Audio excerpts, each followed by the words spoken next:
8월 18일 금요일 에바다교회 오늘의 여는 말씀 함께 나누겠습니다. 사도신경으로 신앙고백 드리겠습니다. 나는 전능하신 아버지 하나님 천지의 창조주를 믿습니다. 나는 그의 유일하신 아들 우리 주 예수 그리스도를 믿습니다. 그는 성령으로 잉태되어 동정녀 마리아에게서 나시고 본디오 빌라도에게 고난을 받아 십자가에 못 박혀 죽으시고 장사된 지 사흘 만에 죽은 자 가운데서 다시 살아나셨으며 하늘에 오르시어 전능하신 아버지 하나님 우편에 앉아 계시다가 거기로부터 살아있는 자와 죽은 자를 심판하러 오십니다. 나는 성령을 믿으며 거룩한 공교회와 성도의 교제와 죄를 용서받는 것과 몸의 부활과 영생을 믿습니다. 아멘. 오늘 함께 보실 말씀은 로마서 8장 1절부터 17절까지 로마서 8장 1절부터 17절까지 말씀을 같이 읽겠습니다.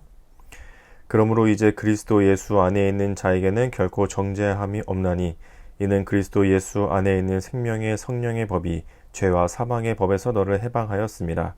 율법이 육신으로 말미암아 연약하여 할 수 없는 그것을 하나님은 하시나니 곧 죄로 말미암아 자기 아들을 죄 있는 육신의 모양으로 보내어 육신의 죄를 정하사 육신을 따르지 않고 그 영을 따라 행하는 우리에게 율법의 요구가 이루어지게 하려 하심이니라.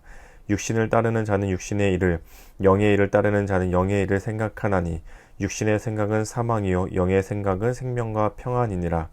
육신의 생각은 하나님과 원수가 되나니 이는 하나님의 법에 굴복하지 아니할 뿐 아니라 할 수도 없음이라. 육신에 있는 자들은 하나님을 기쁘시게 할 수 없느니라. 만일 너희 속에 하나님의 영이 거하시면 너희가 육신에 있지 아니하고 영에 있나니 누구든지 그리스도의 영이 없으면 그리스도의 사람이 아니라. 또 그리스도께서 너희 안에 계시면 몸은 죄로 말미암아 죽은 것이나 영은 의로 말미암아 살아있는 것이니라. 예수를 죽은 자 가운데서 살리신 이의 영이 너희 안에 거하시면 그리스도 예수를 죽은 자 가운데서 살리신 이가 너희 안에 거하시는 그의 영으로 말미암아 너희 죽을 몸도 살리시리라. 그러므로 형제들아 우리가 빚진 자로 돼 우리 육신에게 져서 육신대로 살 것이 아니니라. 너희가 육신대로 살면 반드시 죽을 것이로되 영으로서 몸의 행실을 죽이면 살리니 무릇 하나님의 영으로 인도함을 받는 사람은 곧 하나님의 아들이라. 너희는 다시 무서워하는 종의 영을 받지 아니하고 양자의 영을 받았으므로 우리가 아빠 아버지라고 부르짖느니라. 성령이 친히 우리의 영과 더불어 우리가 하나님의 자녀인 것을 증언하시나니 자녀이면 또한 상속자 곧 하나님의 상속자요 그리스도와 함께한 상속자니 우리가 그와 함께 영광을 받기 위하여 고난도 함께 받아야 할 것이니라. 아멘. 로마서는 아주 복음의 핵심적인 내용들을 잘 보여주고 있는데 특별히 또 8장부터는 그러므로 하면서 반전의 의미를 담으면서 이제 우리가 복음에 믿는 삶을 어떻게 살아야 하는지에 대해서도 아주 핵심적으로 우리에게 말씀해 주고 있는 내용들을 담고 있습니다. 먼저 1절에 보시면 그러므로 이제 그리스도 예수 안에 있는 자에게는 결코 정죄함이 없다라고 말씀합니다. 정죄함이 없다. 죄는 있지만 죄에 대해서 정하는 것, 죄의 값에 대해서 그것에 대한 형량을 정하는 것. 예를 들면 법정에서 누군가 살인죄를 지어서 이 사람도 사형에 처해야 되는 죄를 짓고 들어왔는데 판사가 이렇게 막 자료를 열심히 검토하더니 이 사람은 살인죄를 지었다. 그러나 무죄, 탕탕탕 이렇게 하는 거죠. 죄를 지었으면 그에 따른 형량이 있어야 하는 거죠. 죄를 지었으면 그에 따른 값을 치러야 되는 거죠. 그래서 죄를 지어서 정죄가 되어야 하는데 죄에 대해서 정해진 값을 치러야 하는데 그리스도 예수 안에 있는 자에게는 정죄함이 없다라고 말씀하고 있습니다. 죄를 정하지 않는다. 죄는 있지만 죄에 대한 값을 묻지 않는다라고 1절에서 말씀해 주고 있죠. 그 이유가 무엇이냐면 2, 3, 4절에 나오고 있습니다. 2절, 3절, 4절을 오시면 이는 그리스도 예수 안에 있는 생명의 성령의 법이 죄와 사망의 법에서 너를 해방하였습니다. 율법이 육신으로 말미암아 연약하여 할 수 없는 그것을 하나님은 하시나니 곧 죄로 말미암아 자기 아들을 죄 있는 육신의 모양으로 보내어 육신의 죄를 정하사 육신을 따르지 않고 그 영을 따라 행하는 우리에게 율법의 요구가 이루어지게 하려 하심이니라. 하나님께서 자신의 아들 예수 그리스도를 우리 같은 인간의 모습으로, 육신의 모습으로 이 땅에 보내셨고, 우리가 죄에 대해서 져야 될 정죄의 그 값, 형량의 그 값, 죄를 지었으면 사망이라는 죽어야 한다는 그 값을 예수 그리스도 자신의 아들에게 정하셨다. 자신의 아들이 그 값을 치르게 하셨다라고 2절과 3절과 4절에서 말씀해 주고 있습니다. 우리는 연약해서, 우리는 이미 죄를 가지고 있고, 우리는 하나님의 뜻에 순종할 수 없는 사람들이지만, 하나님의 아들 예수 그리스도께서는 이 땅에 오셔서 죽지 않아도 되는 그분이 우리 대신 죄의 값을 지셨고, 우리 대신 죽기까지 순종하시면서 십자가에 달려 죽으시게 되었죠. 그것을 율법의 요구가 이루어지게 하셨다. 4절 그래서 뒤에 보면 육신을 따르지 않고 그 영을 따라 행하는 우리에게 율법의 요구가 이루어졌다. 율법은 죄를 정하고 사람을 죽이고 정죄하는 역할을 하는데, 예수 그리스도께서 그 율법의 요구, 죄가 있으니 죽어야 한다는 것을 예수님께서 순종하심으로 그 율법을 만족시키게 되신 거죠. 그래서 우리에게는 더 이상 그 예수 그리스도를 믿는 자들에게는, 예수 그리스도 안에 있는 자들에게는 정죄함이 없다. 왜냐하면 예수님께서 순종하심으로, 죽기까지 순종하심으로 그 율법의 형량, 율법이 죄에 대한 그 값, 그것을 만족시키시고 이루셨기 때문이라고 말씀하고 있는 거죠. 그러면 그런 삶을 살아가는 사람들에 대해서 뒤이어서 또 얘기하고 말씀하고 있는데요. 5절, 6절, 7절을 보시면, 육신을 따르는 자는 육신의 일을, 영을 따르는 자는 영의 일을 생각하나니 육신의 생각은 사망이요 영의 생각은 생명과 평안이니라. 육신의 생각은 하나님과 원수가 되나니 이는 하나님의 법에 굴복하지 아니할 뿐 아니라 할 수도 없습니다. 육신의 일을 따르는 자, 영의 일을, 영의 생각을 따르는 자, 이렇게 나누어서 표현하고 있는데요. 육신의 일을 따른다는 것, 영의 일을 따른다는 것은 그것이 삶의 중심이 되고, 그것이 내 관심사가 되고, 그것이 내가 가장 추구하는 것이 되고, 내가 가장 목적하고 싶은 것이 된다는 의미인 거죠. 그래서 육적인 삶, 영의 일이 아니라 육적인 삶, 그저 보기에, 듣기에, 먹기에, 느끼기에, 내가 가지기에, 내가 내 삶의 중심이 되어서 그것이 가장 좋고, 그것이 가장 우선시 되고, 그게 내 삶의 가장 중요한 사람은 육신의 일을 생각하는 사람들이죠. 반면에 하나님은 무엇을 기뻐하실까? 예수님께서는 내가 어떻게 하기를 원하실까?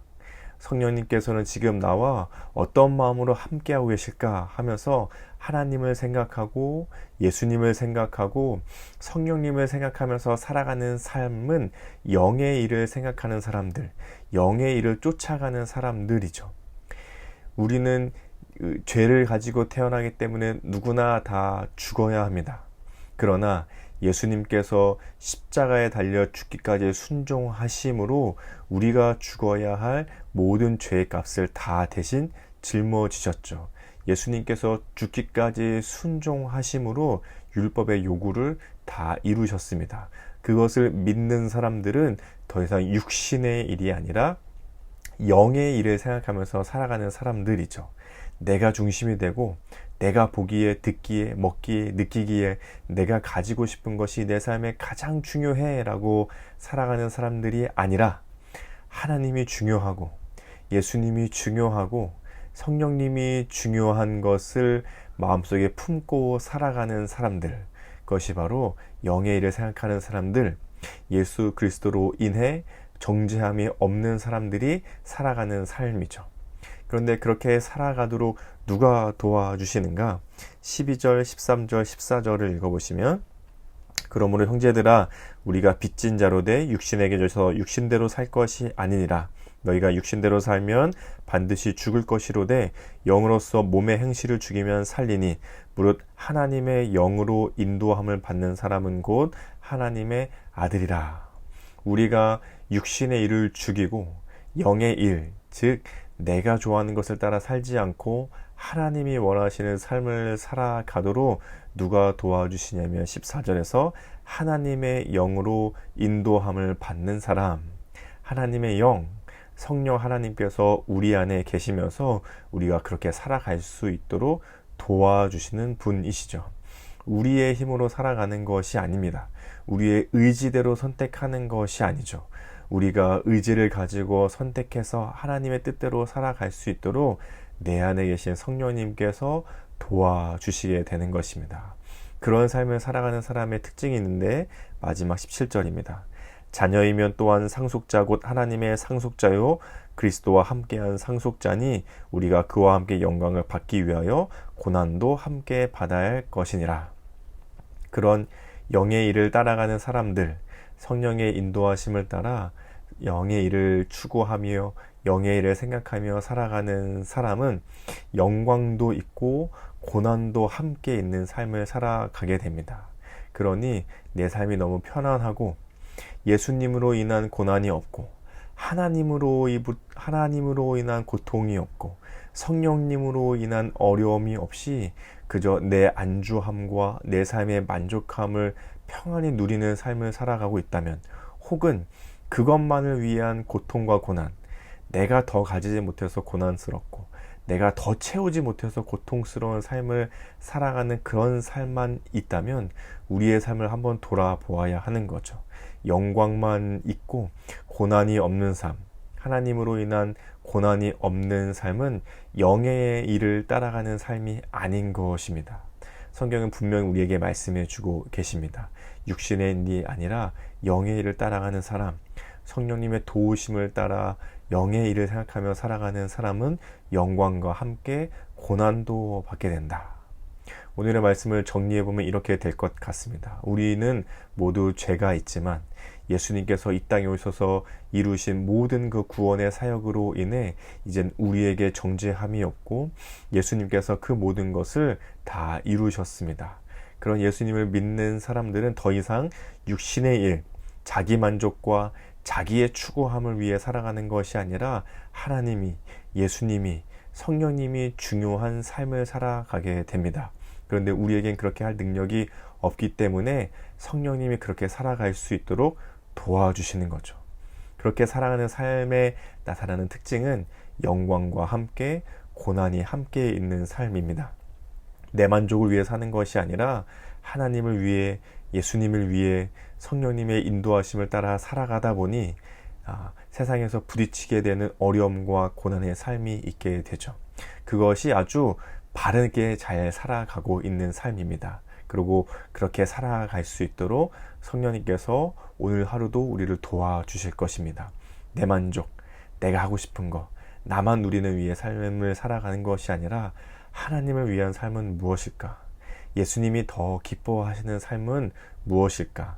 성령님이 지금 내 안에 함께 계시는데 그럼 지금 내가 어떻게 살아가야 할까라고 오늘 하루도 성령 하나님께서 우리와 함께 그 도우심의 길을 함께 걸어가게 될 것입니다. 오늘 이 말씀을 생각하시면서 우리 함께 이렇게 기도하면 좋겠습니다. 예수님께서 이루신 구원의 길에 감사하며 내 삶이 하나님께 순종의 삶을 살아가도록 성령님의 도우심을 구하는 삶이 되게 하소서. 오늘 하루 동안 지내시면서 이것이 우리 삶의 기도 제목이 되었으면 좋겠습니다.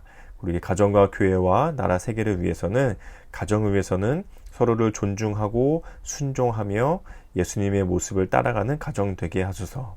교회를 위해서는 예수님을 가르치고 배우며 성령님의 인도를 따라가도록 돕는 교회 되게 하소서. 그리고 이번 토요일에는 우리 청년팀의 외부 일정으로 우리 수련회를 마치고 나서 또 청년팀이 같이 교제하고 함께 보내는 일정의 시간이 있는데 우리 청년팀을 생각하시면서 같이 기도해 주시면 좋겠습니다. 우리 나라와 세계를 위해서는 온 인류를 위해 순종하신 예수님이 세계 곳곳에 전해지고 믿는 일이 날마다 늘어가게 하소서. 이런 기도 제목으로 함께 기도해 주시면 좋겠습니다. 그리고 오늘 우리 공동체의 기도 제목으로는 이 박돈식 안수집사님의 기도 제목인데요. 개인의 기도 제목은 하나님의 시선이 머무는 곳에 나도 그곳에 함께 하기를, 임직하는 날까지 무사히 훈련을 잘 마칠 수 있기를. 가정을 위해서는 예수님 안에서 늘 화목하며 예수님을 생각하는 가족이 되기를, 삶의 현장을 위해서는 삶의 본이 되기를, 교회를 위해서는 예수님 사랑 안에서 서로 사랑하며 그 사랑을 전하는 교회 되게 하소서. 사회, 나라, 온 세계를 위해서는 질병, 기후 등 변칙적인 일들이 많아지는데 하나님의 뜻이 온 땅 위에 가득하기를. 이런 기도 제목을 내주셨는데요. 우리 박도원식 안소집사님을 축복하는 마음으로 함께 기도해 주시면 좋겠습니다. 또 우리 성도님들 서로의 기도 제목 알고 계시는 것이 있으시면 함께 기도해 주시고, 개인의 기도 제목으로 기도하신 후에 주기도문으로 이 시간을 마치겠습니다. 함께 기도하겠습니다.